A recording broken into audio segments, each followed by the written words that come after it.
It's been a while since we last met. Welcome back to our channel. Today, we will take an in-depth look at a story filled with traditional Chinese values. All right, let's get into it. A fortune on loan, the 20-year karmic debt. Sounds pretty intense, right? We're about to dive into this incredible story. A fortune that was lost, found, and then, get this, loaned out by the heavens for exactly 20 years.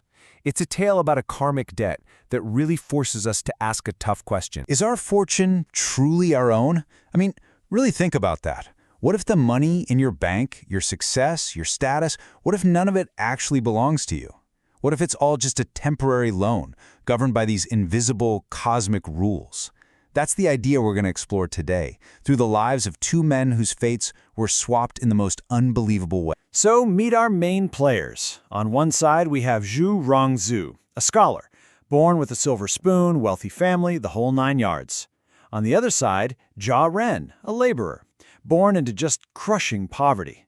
And look what happens. The scholar loses absolutely everything and becomes a beggar.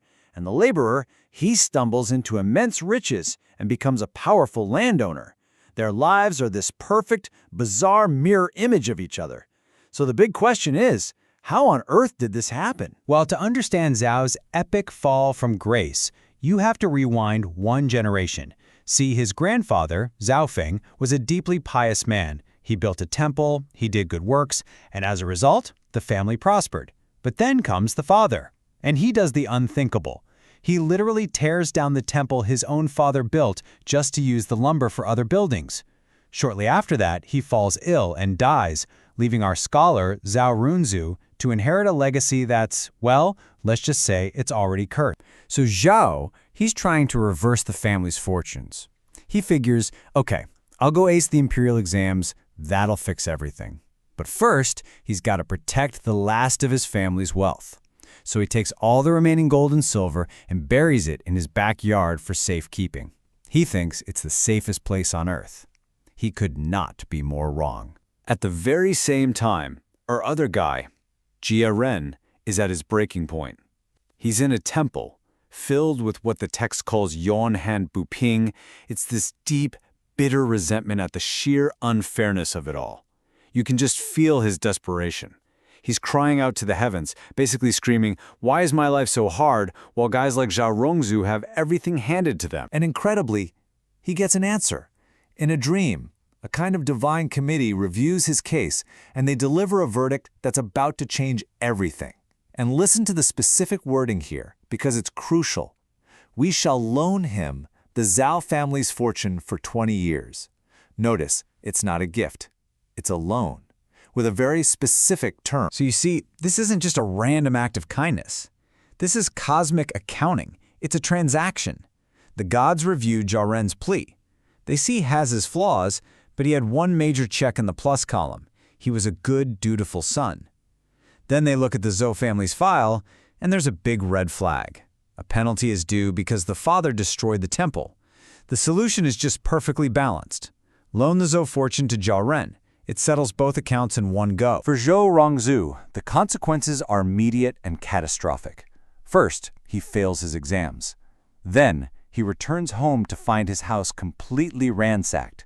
He rushes to the backyard, digs for his buried treasure, and it's gone. Only an empty stone trough remains. In the span of a few weeks, the wealthy scholar is a beggar on the streets. So where did the treasure go? Well, here's where it gets wild. Jia Ren gets hired for a simple laboring job, tear down an old wall. And where is this wall? You guessed it, it's in Zhou's former backyard. And there, under the wall, he unearths that stone trough, now overflowing with gold and silver. The cosmic loan has just been delivered, and Jia Ren's life is transformed overnight into a wealthy excellency. Now you'd think getting rich would be liberating, but for Jia Ren, it's like a prison. He becomes so terrified of losing his newfound fortune that he hoards every single coin. He gets a nickname, Jia Ser, which means stingy Jia.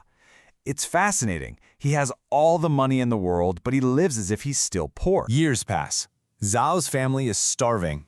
To save their 6-year-old son, Changsho, from another brutal winter, they make an absolutely heart-wrenching choice. They hear about a wealthy, childless man who's looking to adopt an heir. To spare their son a life of hunger, they give him up. And the wealthy man who adopts their son is, of course, Jia Ren. You can't make this up. Without having any idea, Zhou has just handed the rightful heir of the family fortune to the very man who is currently guarding it. The irony is just off the charts. For 2 decades, that cosmic clock is just ticking away. Tick, tock. Jia Ren lives his life as a miser, while his adopted son, Cheng Shou, grows up to be his polar opposite, a kind, generous young man. And then, exactly 20 years after the loan began, both Jia Ren and his wife pass away. The term is up, the debt is due. The contrast between the father and son couldn't be more stark. Jia Ren, stingy Jia, hoarded every coin, but his son, Cheng Shou, was nicknamed Chen She, the money giver, because he would give it away like dirt. It's as if, on some subconscious level, Jia Ren knew the money wasn't his to spend. He was just a caretaker. But Cheng Shou behaved like the fortune's true master, even though he didn't know he was. After 20 long, hard years of wandering, Xiao Rongzhu and his wife make their way back to their hometown. They're old, worn out, and still beggars.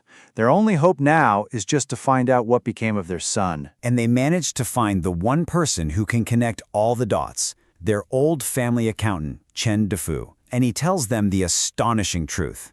The miser Jia Ren is dead, and the new master of that vast estate is their son, Cheng Shou. After an emotional reunion, Cheng Shou, being the generous man he is, gives his parents a box full of silver.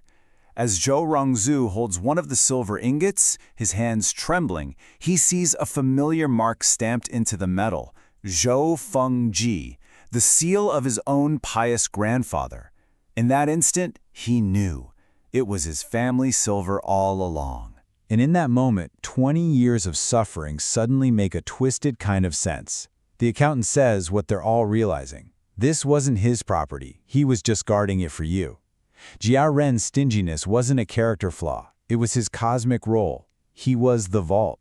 He couldn't spend what was never truly his. This entire story is a perfect illustration of a single, powerful concept. Yin, Yuan, Guo, Bao. It's the law of karmic cause and effect. It's the principle that nothing is an accident. Every action, good or bad, creates a consequence that has to be settled, eventually. When you lay it all out, it's like a perfect cosmic audit. The grandfather's piety was the initial deposit that created the fortune.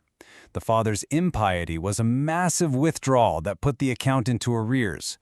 Jia Ren's one act of filial piety? That gave him just enough karmic credit to qualify for the 20-year loan. And finally, Cheng Shu's natural generosity restored the family's standing, allowing the fortune to finally thrive once more. Every debit has a credit. And so the circle is finally complete. The family is reunited, the son takes back his birth name, Zhao Chengshou, and what's one of their first acts? They rebuild the very temple his great-grandfather built and his grandfather destroyed. By restoring piety, they restore the cosmic balance, ensuring their true fortune, both material and spiritual, can finally truly thrive. This ancient story leaves us with a modern and, frankly, uncomfortable question. Perhaps nothing we have is truly ours. Maybe it's all just in our care, temporarily. Which leads to one final thought. If your fortune, your time, your very life is all just on loan, what kind of custodian will you be?